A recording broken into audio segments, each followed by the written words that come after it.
This is Charlotte Talks. I'm Mike Collins. Once a month, Mayor Vi Lyles is on the program, and she's back today. We've got bunches of things to talk about and get updated on, including the city's new strategies to reduce violent crime and to focus on improving transit and transportation, and that just scratches the surface. So let's get to it. Welcome back. Good morning. Good morning. Nice to have you here. It's good to be here. And thanks to all the people that listen and send me emails and texts afterwards. I really appreciate that. So thanks, Mike. Really? They do that? Oh, yeah.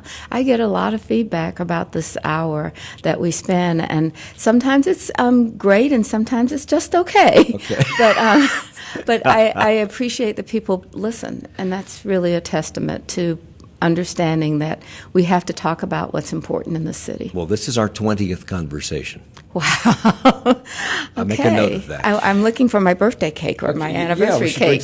Something with candles on it. President Trump put something in his tax bill in 2017 called Opportunity Zones, and it passed through Congress, I said, in 2017. He talked about that in the State of the Union message last week. He was in town last Friday at CPCC for North Carolina Opportunity Now Summit, and while he was here, he mentioned they'd set up 9,000 opportunity zones around the country. I think 250 in North Carolina. We have 17 here in Charlotte. Who designates these areas as opportunity zones? Who makes that decision?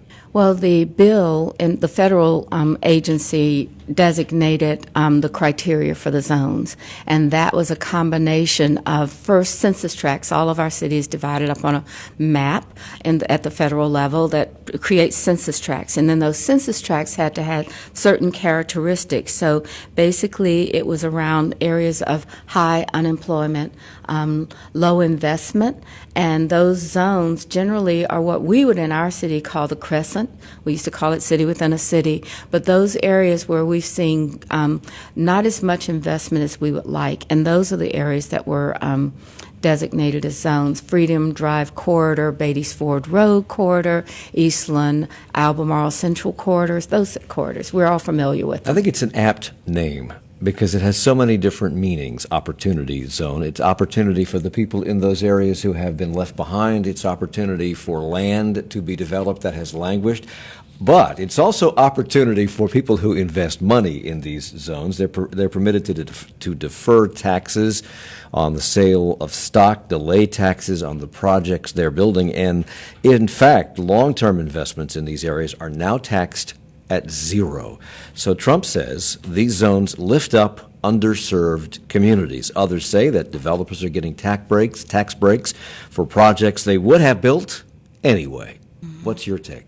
My take is a combination of all of that. When this Opportunity Zone concept was introduced, I actually had an opportunity to sit with Tim Scott, who is the senator from South Carolina, and this was kind of his brainchild because he grew up in an area that would be considered an opportunity zone, and he was saying, how do I get people to come in and see the value of the people that live there, making sure that they have the opportunity to start small businesses, to launch their own ideas, but they need investment. And so it took a while, even though this was 2017, the rules didn't come out until 2019 in December because there was lots of negotiation. You had the ideal that Senator Scott was talking about, but it went to Treasury to figure out the tax opportunities for people to invest. So what I think is that we're going to have to wait and see. Local governments, cities, I've talked very much with the mayors around the country, particularly in the South, Birmingham, Jackson, Mississippi. They have been able to do more because they're in places where the investments are really, really necessary to even jumpstart. For us, it's a little bit more complicated. We've got a lot of successes, so how do we make sure that the success that we're having in other corridors moves over without the unintended consequences that we might have because it is a tax deal. That's more benign than when I thought what you were going to say, because you told the Observer's Daniel Shemtab that opportunity zones are a tax shelter for high-wealth individuals and trust funds. And that's true.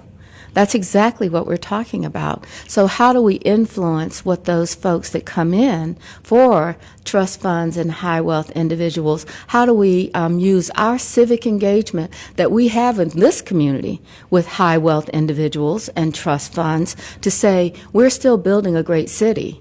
So will you help us by doing it in a way that incorporates our value system around reinvestment in these corridors? So these could be good or bad depending upon how you keep tabs on them? Is that essentially Well, what it's you're not keeping tabs. What the city has been thinking about is how do we communicate first what we want to see in those zones. So think about Eastland and what we've communicated around how we want to invest in a development on that existing 60-plus acres at the former Eastland site, and to say we're going to be building housing, retail, and we're going to have an MLS team. So now let's take that down Albemarle.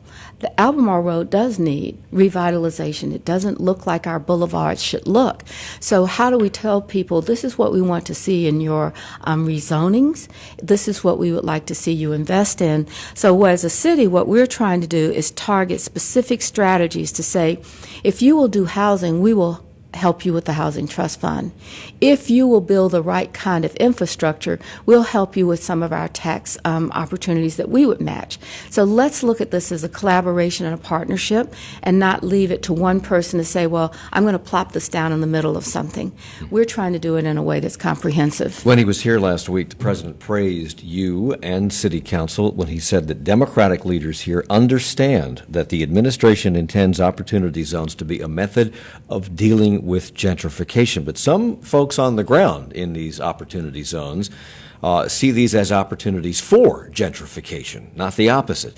So do you and council stand with the president on this in terms of your understanding of the purpose of these zones and how you hope they will be used? And do you really have any control over how they will be used? We have local control.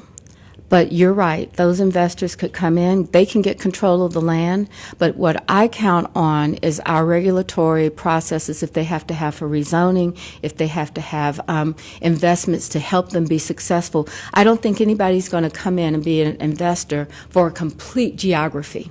So that means there's partnerships that have to be related. So do I agree with the president in that we need to have participation locally influence the development? Absolutely, yes. And that's what I believe our council is doing, particularly around where we're looking at investments around our rail system. All of those things fit. So you asked if how we work, and I want to say this. I got a few letters after or emails about the president being here, and you know what this city wants is to work to get our federal dollars that we send to Washington back here to be used in a way that furthers the kind of city we want to grow and develop. And so I see this as an opportunity to work with the White House administration and to say, here's where we think we can fit some of the things. There are a number of policies that are integrated that could help in opportunity zones: housing, reentry opportunities, training, and workforce development for people to be able to get jobs and help create these zones. So yes, I think that if we take the rules and legislation and believe in that intent, that's what we're going to try to deliver. You're on a White House task force, is that correct? What's it called? It is the Workforce Development Task Force for the White House. Do you meet with the president or do you meet with the subordinates? No, we meet with well, first, the president's daughter, Ivanka Trump, is the chair, along with the Secretary of Commerce, Wilbur Ross. And so we meet with them. But the group is made up of business, government, and educational institutions. So when you sit around the table, most of the people in the room are more like me than the officials of the White House. Okay. So do you think, in your heart of hearts, that the president believes that these opportunity zones will, in fact, uplift blighted areas and communities and improve lives, or do you believe that he really sees this as a way for his rich cronies to get richer? I don't know what's in the president's heart. Okay. These 17 opportunity zones in Charlotte, they will be improved, in your opinion, through this program? Will our areas be improved? Yeah, I believe that. I think that there will be improvement. But every time we do something like this, we have to be very conscious of unintended consequences. Gentrification may happen no matter what we do. So how do we try to set principles and guidance around that? Isn't it fairly assured to happen if you take an area that has not been touched economically or in terms of development for 20, 30, 40, 50 years, and suddenly you develop it? Isn't it going to attract more investment and therefore push people out who are on the lower socioeconomic levels? So let's just take as an example, if I've got the guy that does carpet cleaning out on Albemarle Road or Central Avenue, and he's renting a place right now to have his business, and we want him to stay there, wouldn't we try to provide local incentives to make that possible? So, just like we were talking How would you about. what would those incentives well, be let's like? just say you're going to build a retail space. I mean, even at Eastland, we're talking about building a retail space. If we're going to build a retail space, how do we make sure that that business has a chance to compete for that lease and stay where they are? So I think that this is really going to get down to the granular level of talking to people about what are you going to build, and will you allocate spaces for small businesses, for the existing businesses? What will the rents be? How do we get people ready to know if rents are going to rise? How do you prepare your business for that? Can you expand your business in the time frame that we have to grow to be able to do that? So I believe that our goal is to have as much local participation in these efforts as possible. J. Ron, I hope I'm saying their name right. J. Ron Smith, isn't it? Jaron Is an advisor to Donald Trump. He believes that these zones are. Is it a man or a woman, by the way? It is a man. Okay. From Cleveland. Okay. He believes the zones are being unfairly maligned, and he says gentrification is not something that wasn't happening already. It was already happening way before Opportunity Zone legislation became law, and he says the mass buildup of urban areas has been happening across the country way before this. Is he right? I tell the story about gentrification. I love Malachi Green, former city council member, Republican, Democrat, but basically an advocate for the minority community, the African American urban community. And Malachi said gentrification can be both good and bad. If someone has the ability to make money with gentrification by selling their home and sending their kids to college, perhaps, or giving them the opportunity to start a business, that's creating wealth for that family longer term. But it can also be bad when it's used in a predatory sense, like sending, older family members cards every day, I'll buy your house for cash, I'll buy your house for cash. So we've got a balance there. So how do we try to deal with this? We have to really call on each other to say, how do we bond together neighborhoods? I'm going to be meeting later on this week with Darrell Gaston and his community over off of North Tryon Street. And they're very, very concerned about gentrification because they've lived there, they've been there for a long time, and those homes are getting those cards every day. I'll buy your house, I'll buy your house. But if neighborhood leaders understand that they can put together a strong organization, a neighborhood response is that we're not going to sell the house, we're going to give you someone to talk to about real estate values and what your choices are. Because selling your house at $200,000 may not give you the chance to live in Charlotte, but it may give you a chance to do something that you want to do. Those are individual decisions that have created wealth in this community for a long time.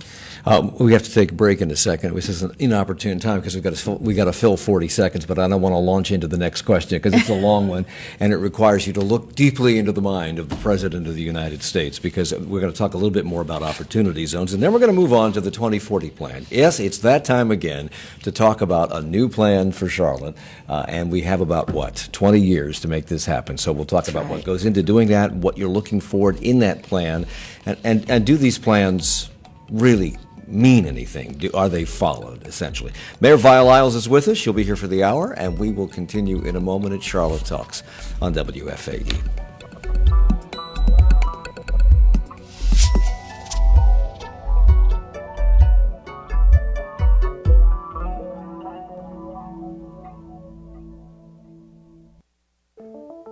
Support for Charlotte Talks comes from WFAE members and Lowe's Home Improvement, dedicated to improving upward mobility through initiatives aimed at affordable housing and careers in skilled trades right here in the Charlotte area.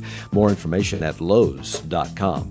And AC Entertainment presenting One Night with comedian Bill Maher on February 15th at Belk Theater.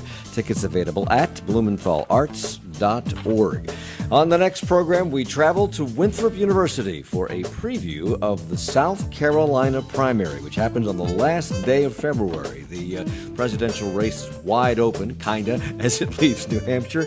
And this first in the South primary could be the deciding factor as to whether Joe Biden stays in or leaves the race. Lots on the line for Democratic candidates in the Palmetto State.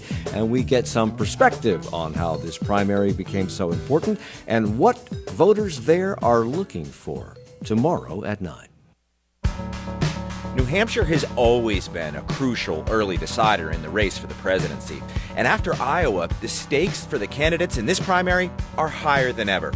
I'm Todd Zwillick. Is the path ahead for Democrats any clearer, or should the party prepare for a contested convention? That's next time on 1A. That conversation coming up at 10 following Charlotte Talks with Mike Collins on 90.7 WFAE, Charlotte's NPR news source. It's Charlotte Talks on listener-funded 90.7 WFAE and 90.3 WFHE. I'm Mike Collins. Charlotte Mayor Vi Lyles is our guest for the hour. Donald Trump has framed these Opportunity Zone projects as part of his overall attempts to help African Americans. He made a plea to these voters in the last election campaign, telling them, essentially, that Democrats had used them with little in return. So, quote, what have you got to lose? He said that on the stump. And at CPCC last week, he said, quote, you've been with the Democrats for 100 years, 112 years, and they treat you badly, end quote. This, too, is an election year. Do you see this as a campaign ploy to garner favor with African Americans, or do you believe that he and policies like Opportunity Zones and that First Step Act, which is designed to make the criminal justice system fairer, are actually doing something to better the lives of African Americans? As a democratically elected mayor in the city, and what I see as a city that wants to do right by people, if we really want to see some change in this country, the people that have worked every day to make this country successful so that there can be millionaires and billionaires are not suffering from the lack of programming. It's the lack of support for their individual lives around why aren't we forgiving student debt? Why aren't we doing something about the overwhelming debt that people have invested in their careers and the ability to work? Why does child care cost $15,000 a year? Why are rents rising so quickly? Why do we have medical bills that you can't pay? So I am one of the people that I'm known for long-term thinking, and I can appreciate opportunity zones. But if you really want to change this issue in our country, in this city, it is an affordability issue, not an opportunity issue. It's like, help us invest in the areas of where everyday people need the ability to live in an urban setting. And if I had priorities as a Democratic mayor, or even just as a woman that works in the city every day, I want to see investment in infrastructure for our transit system. I'd like to see investments where our universities get stronger instead of having to increase costs for people that are trying to be trained for the jobs of the future. I'd like to see us actually work around the issues that impact people on a daily basis. To me, that is this country's that place that we have either an opportunity to change, and I love long-term, I do. But when I talk to families that say, I am not having a child because I can't afford daycare, that's just not what we are. Well, plus you have to plan 10 years in advance to get in. There's a waiting list. You were invited to attend the president's address at the Yes. Opportunity Conference on Friday last week at CPCC. You didn't. Why I not? didn't. Why not? Well, one, I was working, and two, and the president's going to be here. We're hosting the Republican National Convention. But you're not attending that either, I'm Right, told. that's true. And that's what I'm saying. My job is to do the best work, to work with the White House to get Charlotte's agenda completed. It's not my job to always be present for political events. And I have to say, I know that I'm very respectful of the White House. I'm very respectful of any office. I'd like that same respect as mayor sometimes as well. But basically, at some point, there is a difference between a campaign and governance. So you saw this as a campaign stop? No, actually I didn't. I knew I had something to do on Friday that was going to be important. So I met with the White House staff and said, okay, tell me how we're coming along with the projects that we'd like to see in Charlotte. Okay. That doesn't mean that I'm going to always be at a campaign or political event. Because District 2 Councilman Malcolm Graham said he doesn't have any faith or confidence in this administration, and he said, quote, "I don't want to be part of a stage production." Do you share that view? I do share that view. This is about work, not just showing up and shaking hands. But won't this entire city be part of a stage production in August? I think that we will be the physical site of a stage production produced by the Republican convention. Every official appearance that the president makes, and not just him, I think any president, when they're running for re-election, any official visit they make anywhere could be considered a campaign stop. But in his case, he takes jabs at Democratic candidates, even on official visits, presidential visits, not campaign stops. And on Friday, at the Opportunity Summit, he spoke about the Iowa results, which were still trickling in, and he said, "Let's see, who won? Oh, it turned out to be Pete Buttigieg, whoever the hell he is. Mayor Pete. Explain that one to me," he said. That's a quote.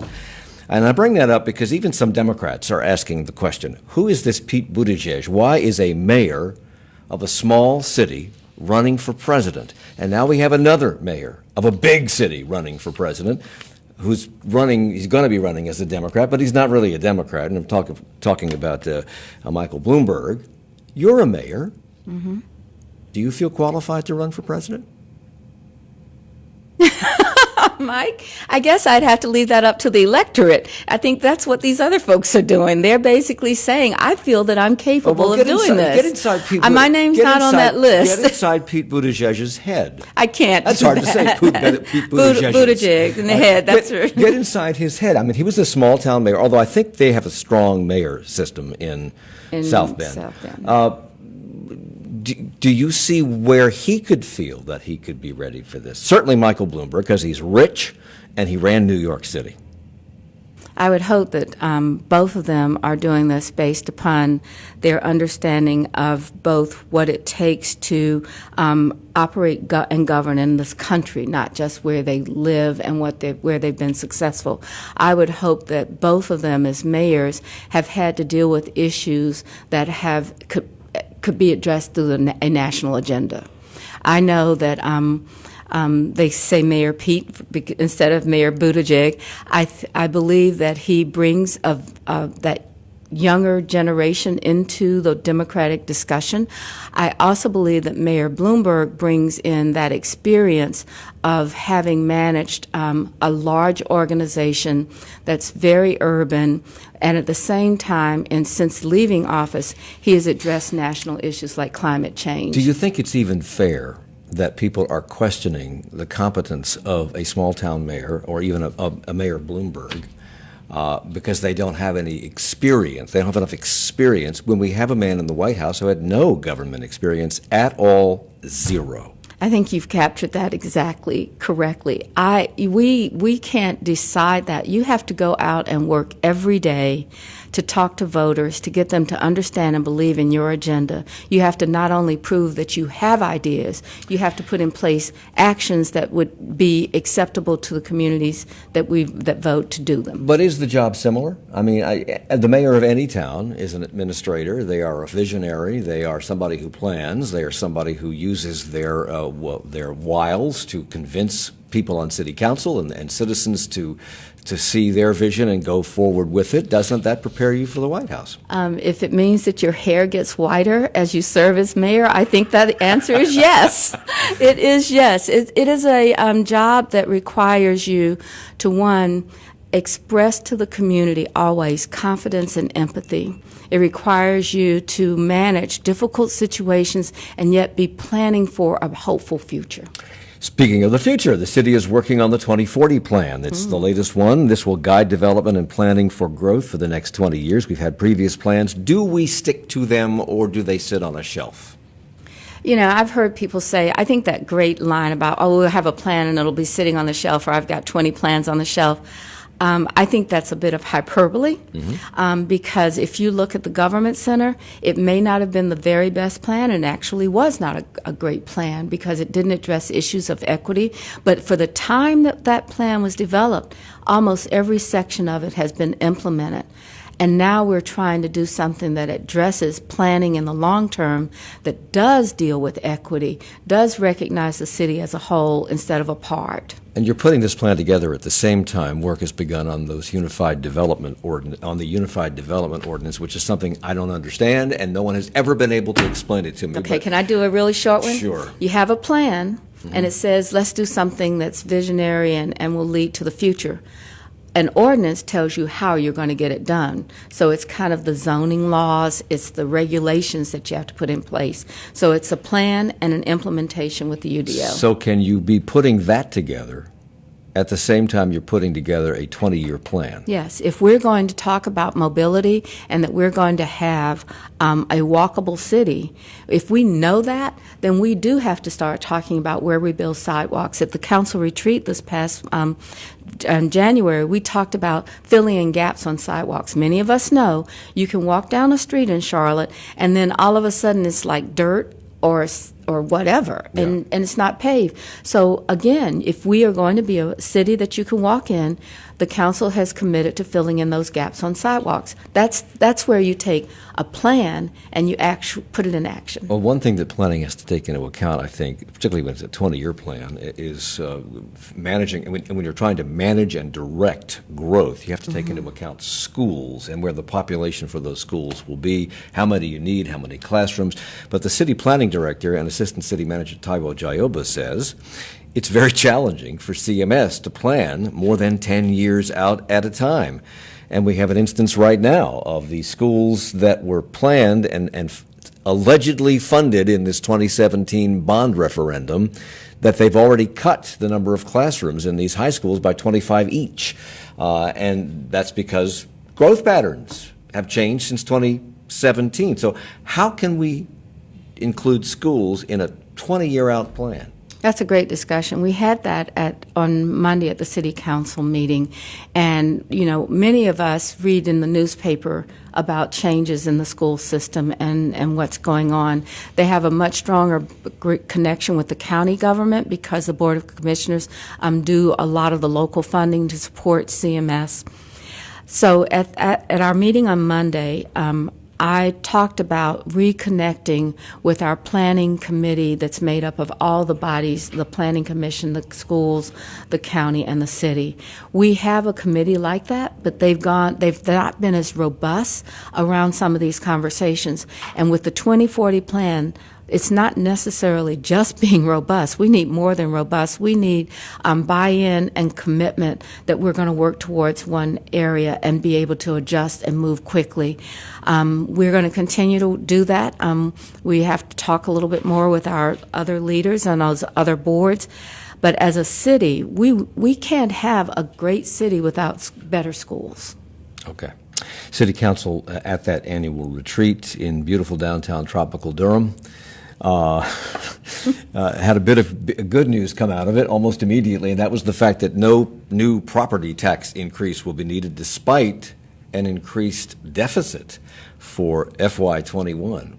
I just read this. You're giving me this quizzical look like, what are you talking about? I read this, and I was going to ask you how that's possible. If we have a deficit, how do we have no tax increase? Well, because every year we do projections. The projections on revenue come in, where they're adjusted, and our deficit has never been a deficit that requires a tax increase. So basically, we adjust it through what we do on our expenses, and we look at that first. That's how it doesn't end up being that. You spend a large amount of time, focusing on transit and improving the bus system. And we've spoken with CATS Director John Lewis on this program a number of times about his plans and about the challenges he faces. And from your point of view and that of council, what improvements need to be made if we want to have a, quote, world-class, end quote, transit system? Well, I'd settle for a really strong, good urban system, transit that would carry people. So we look at this under the mobility around the idea of, can you get from your house to a job center, and making employment easier by mass transit instead of a car. A car cost can be between $3,000 and $5,000 of income, and that's what we're trying to address. Economic mobility in one respect, but also the idea that we have to have a cleaner city. So what do I see? We are looking at having an average 15 15 minutes between bus stops so that you can have a reliable system that can get you places reliably, on time, that means. And also, how do we get you to places where the jobs are? Everyone has a sense that, well, I have to have a car to get to work. How do we change that to I have a reliable bus that I can take to work? With the I-77 Managed Lane Project, we've already started bus rapid transit from the northern towns into the center city. We're seeing that do very, very well in a subscription service. So mobility is about a number of things, all the way from walking and scooters and bikes to cars and to buses and trains. What we need to do is have vehicles that are needed to be on the road and to create choices for everyone else. Well, being on time is important, and I think CATS has an 85% on-time arrival rate. Is that awful? No, that's not awful. The problem is our arrival rates can sometimes be 45 minutes. Okay. 15 minutes is something that we should be shooting for as an average. But is that a CATS problem, or is that a traffic congestion problem? It is both. You're Because right. the buses are at the mercy of traffic flow. Well, we can also have bus rapid transit. If you'll look along the, I think, 3rd Street now, we have a bus and bike only lane. And those buses get to move where cars are backed up. That bus is not backed up. So that's how we do this. I think you'll see a lot more investment in bus lanes only. What does that mean to drivers in their cars? So that you'll have the opportunity to get out of your car and ride on a bus. You're forcing the issue, I see. Okay. We're creating choices. And if you actually don't have to pay for parking in the center city, I mean, you see it at night and day when people are coming into work. There are a lot of people that ride the buses. Just imagine if we don't have parking spaces and have productive spaces instead of using them for car storage, what we can do. Now, Braxton Winston at one of the council meetings recently suggested that perhaps we ought to make the train and the bus system free. I've forgotten which city. It's somewhere in the Midwest that has already done this. I want to say Kansas City, but I could be wrong. I don't recall. And there's something about their tax base or the size of their system or whatever that makes it affordable, and somebody has said that would not be affordable here. Is that true? I don't recall the city, and my experience is that there have been some systems, Houston, I believe, or some cities in Texas, that tried free. And free didn't really help change the ridership. What changes the ridership is reliability. Okay. And so it's not the cost necessarily. It doesn't matter if you ride free and you can't get there. That's And you're starting, I understand, a transportation and mobility committee this month. We're right? actually trying very hard to get a mobility committee. And, one of the things that we talked about this in the context of transportation and rail and buses only, but at the council retreat, the council said this is something that's very different. We need a plan for mobility. So how do we do that? How do we make South End continue to be successful with rail and buses, because cars are going to be a problem. Kansas City I was right. Who knew? It's amazing that I could remember that. Mayor Via-Lyles is with us. She will continue to be with us as we go into the next segment here. We'll be talking about reducing violence, and we'll be talking about something that's about to, ice skating used to be synonymous with Eastland Mall. Mm-hmm. It will soon be soccer, another S. We're coming right back at Charlotte Talks on WFAE. Support for Charlotte Talks comes from WFAE members and Northeastern University, dedicated to giving learners access to a lifetime of experience-driven discovery in Charlotte and throughout a global system of campuses and industry partners. Northeastern.edu/Charlotte. Bernie Sanders and Pete Buttigieg remain atop the Democratic presidential field after the New Hampshire primary. Joe Biden didn't even wait for the votes to be counted before bailing on the Granite State and making a beeline for South Carolina, where his campaign says he has to win if he's going to stay in the hunt. Is the path to the Democratic nomination any clearer this morning than it was yesterday? That's coming up at 10 o'clock on 1A in 20 minutes. And a reminder, you can join us tonight at Winthrop University for a preview of the South Carolina primary. We'll be at the DeGiorgio Campus Center at 7 p.m.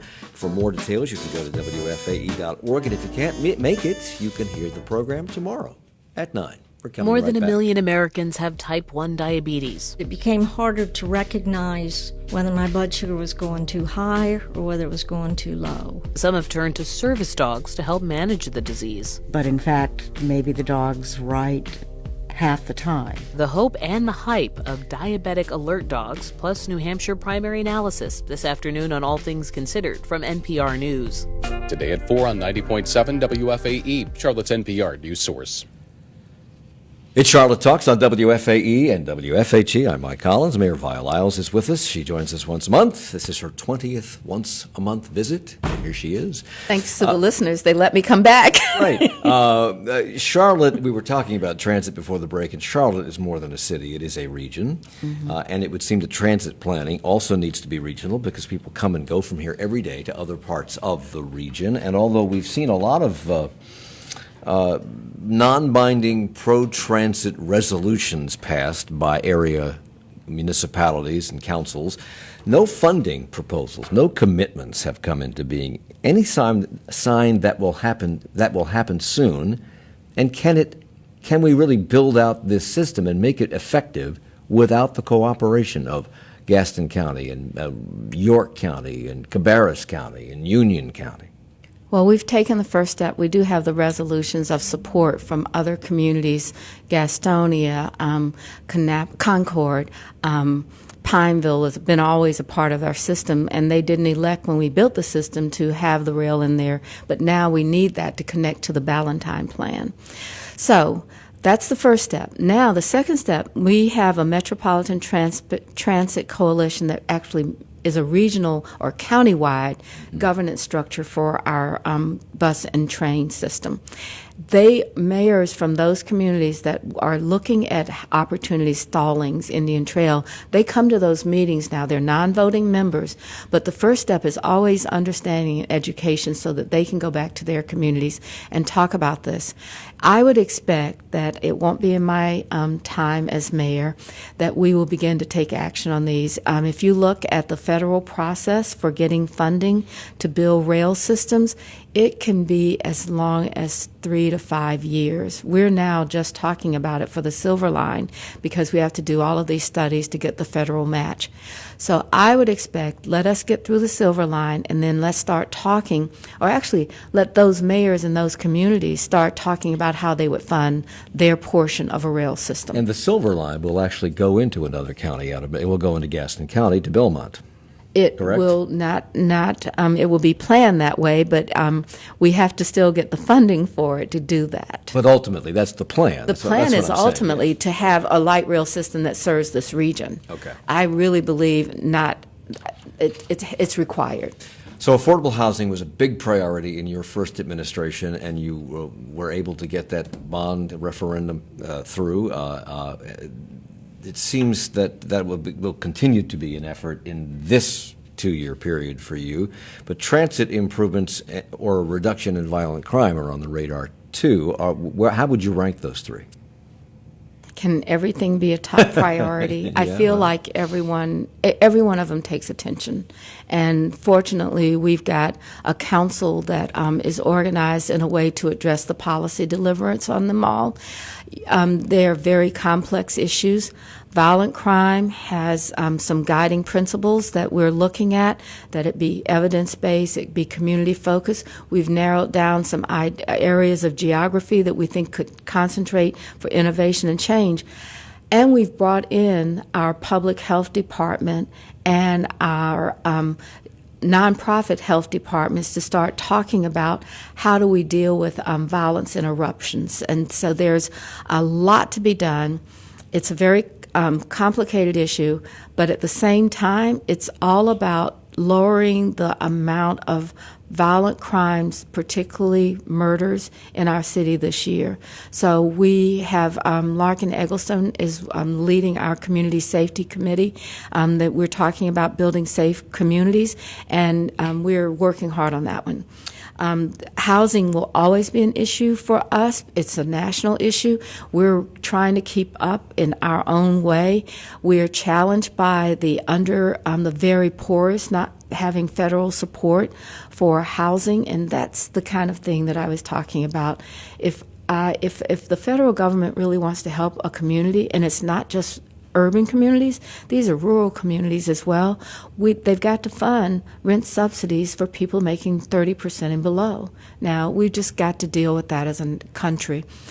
So we're really looking at our housing framework and saying, this is what we agreed to do, did we do it? Lots going on. Yeah. At the end of last month, the city filed a rezoning petition for Eastland Mall, the old Eastland Mall site. Can you explain this to me? Why does the city have to file a zoning petition to itself? Because we treat ourselves just to the same standard we treat any other developer. Okay. Has this ever been done before, where the city comes in and Oh, files it? yeah. We filed text amendments to change around, noise and restaurants and bars, all kinds of things like that. So this petition rezones 78 acres of the old Eastland Mall site, and when developed, it will include mixed-use, residential, commercial, office space, along with, I think, a hotel, transit facilities. This is the plan. Parks, athletic fields, and buildings for the Major League Soccer headquarters. Who makes the decision on this zoning petition? Well, ultimately, we follow the same process that we would use for anyone else. So the staff will have community meetings. I'm sure that many council members will be involved and will keep up and follow the community's presentation and what their reactions would be. There are interest groups of influence, like, the Charlotte East organization that includes business owners and landowners in that area. So we'll be going through that community engagement process and that meeting. And then after that, it will have an analysis by our planning commission. And our planning commission will give us comments. That's a citizen-appointed group that's chosen by the council. And then we'll have a public hearing, and people will come down and comment to the council directly. So that's why a decision will not come down before spring, because you have to do all that. We will be doing all of that. If the rezoning goes through, will all this happen with or without the $100+ million that the city has said they promised Major League Soccer they would kick into this project for something, whether it's improvements at B of A Stadium or Eastland Mall or the Gateway Center? What we committed to do was to work with Tepper Sports Organization for 2 plans, and both of those plans are more extensive than the zoning process.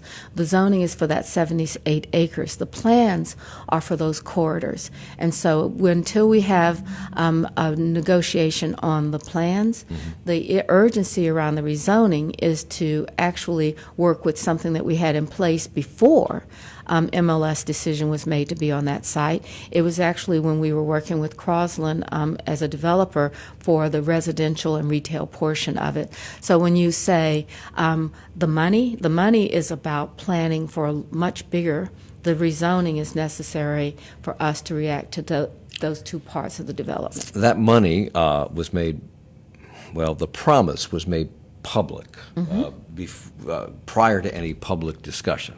We've talked about this in the past. There's supposed to be public discussion about an expenditure of this size, and we made this promise to Major League Soccer, and now we're going through with rezoning petitions for old Eastland Mall site to make it available for Major League Soccer. When will these public discussions be held?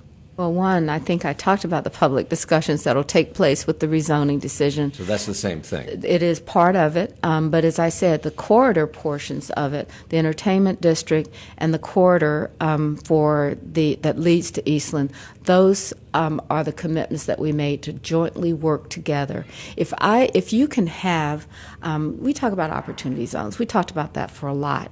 We have the ability to create something that's very much locally that will plan for something for a geography that we want to see happen, that will increase workforce planning, will increase the ability for people to be in this community and thrive. So I think our investment in that area is warranted if we have a plan that the public will participate in and comment on. My understanding is that the city won't release any of this money until they get assurances from David Tepper that both the Panthers and the Major League Soccer team will stay in Charlotte. At least somebody on council has said that, or somebody in city government. I think somebody in city government has said that. Has that promise been made? Has that commitment been made? Mike, I recall these discussions, but let me get back to you on that one. Okay. I don't remember exactly, but We have, if we are going to invest in the MLS team, we are going to have a requirement, and there is a year time frame for that requirement for MLS. Speaking of David Tepper, news broke sometime after your last visit here about campaign contributions that Mr. Tepper had made to you and members of City Council in the weeks before he officially asked for money to renovate the Bank of America Stadium. And Councilman Larkin Eggleston received $250 from the team's general counsel. And he said this was an unsolicited online donation. The idea that a donation that represents less than 1/3 of 1% of my total fundraising in the last election will determine where I will stand on one of the biggest votes we will take this term is laughable. He got $250. You received $5,200 from Mr. Tepper, but you don't have a vote on council on this issue. Well, I do have votes in case of ties. So are you concerned about how this looks? I don't have any concern. I have, I've worked hard in this community. I've run for election 3 times before this one. Tepper's a new member of our community, but if you look at my fundraising records, you can see people in this community from, $10 a month, $2 a month, up to the maximum contribution. I think that's an endorsement of our leadership and what we're doing, and I feel very comfortable that if people look at what I have done in the past, that they will see that my goal is always around building a really, really great city. And people that help me get that opportunity to do that, I'm grateful. But that may not be every politician's goal. That may not be every politician's goal, but it's mine. That's what I own. Okay, but shouldn't we take money like that out of politics? It just seems greasy to me. And you would suggest that we do what? I don't know. Would you suggest that That's why I'm not a politician. If we have campaign reform, I'd love to see how we would do that. I think people abide by the laws. Free advertising. Thank you. That will go. Okay, let's see if WFAE is going to give how much they're going to give me. We don't have any advertising. There you go. Oh, yeah, okay. So there you go. But we just sent a shudder to the television community. Jana on Facebook writes, what's going to happen to the Saturday markets at Eastland when all this development begins to happen? Is there going to be a space for those vendors and customers set aside nearby? My understanding is that Dave Tepper has gone out and met with several of those owners, and that he has committed to continue that market space. And Sean, not in the same way, but a market space, yes. And Sean on Twitter writes, when will plans for the Major League Soccer team headquarters at Eastland and the stadium renovation plans become public?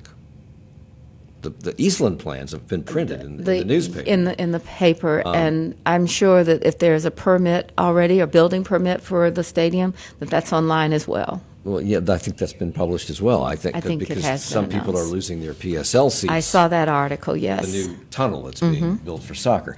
Well, you may have heard, I'm not sure, but maybe you have, the Republican National Convention is coming to town in August. From what you've heard from convention planners, from the Secret Service, the FBI, CMPD, will there be any substantial difference to people who live and work here in terms of how we will be impacted for this convention versus the 2016 Democratic National Convention? So we had an update on Monday from both the chief as well as Angela Charles, who is leading the internal. There are lots of things that have to take place that are for this convention. Transportation planning, security, I think, are the 2 big ones.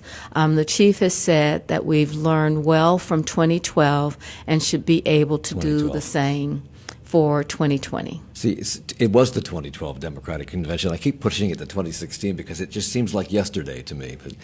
But Chief Putney seems confident that this convention and the surrounding events, and that means protests and parties and things like that, will be orderly, and that if anything does happen, he is equipped to handle it. Are you equally certain about that? I can certainly say that Chief Putney's a lot better versed in that area than I am. Our goal is to have a safe convention and to deal with issues as they come up and that unique, specific incident. And so I think that he has said, working with the Secret Service, those two agencies, CMPD, that one, he thinks that he has actually said that we're getting cooperation from other community police departments. That's a good sign. He's got the logistics underway for housing the number of officers that will come into the city. He's got, simple things like who's going to feed all of these folks, and all of that's underway. The perimeter decision will be made about the same time the 2012 decision was made, and that when we make that decision, people inside the perimeter, the security perimeter, will have some decisions to make about where they have workforce and what they do and how they react. I think one of the things that's been different, and this isn't a part of what the city's doing, but the host committee is talking with the smaller shops inside the perimeter to talk about the impact. That was one of the things we didn't get to in 12 that they are going to try to make sure it happens in 20. Isn't this a smaller convention than the Democratic convention? It is a smaller convention in terms of the number of delegates and inside the space, but the biggest part of it is the media coverage. I mean, thousands of media people will be coming to our city, and that makes a big difference. Councilman Malcolm Graham is worried about housing the homeless during this because he says every hotel room will be needed, and it seems to me that people who live in motels and hotels that cater to homeless people, they are not delegates to the Republican National Convention. I doubt seriously that they will be. But we are putting on a show, just as the GOP is putting on a show for the country, we're putting on a show for the GOP, and there's no plan to move homeless people off the streets. Is that a mistake? That's exactly what the chief said. And we had the same issue in 12. People asked the same question about the homeless, what will happen, and people were like, oh, we're going to put them on buses and ride them around town all night, and that was just a rumor. Okay. I think that our community will plan appropriately. Mayor Vi Lyles joins us once a month. I guess you're back in March, right? I'll see you in March. Okay. Thank you very much. Thank you. For the hour.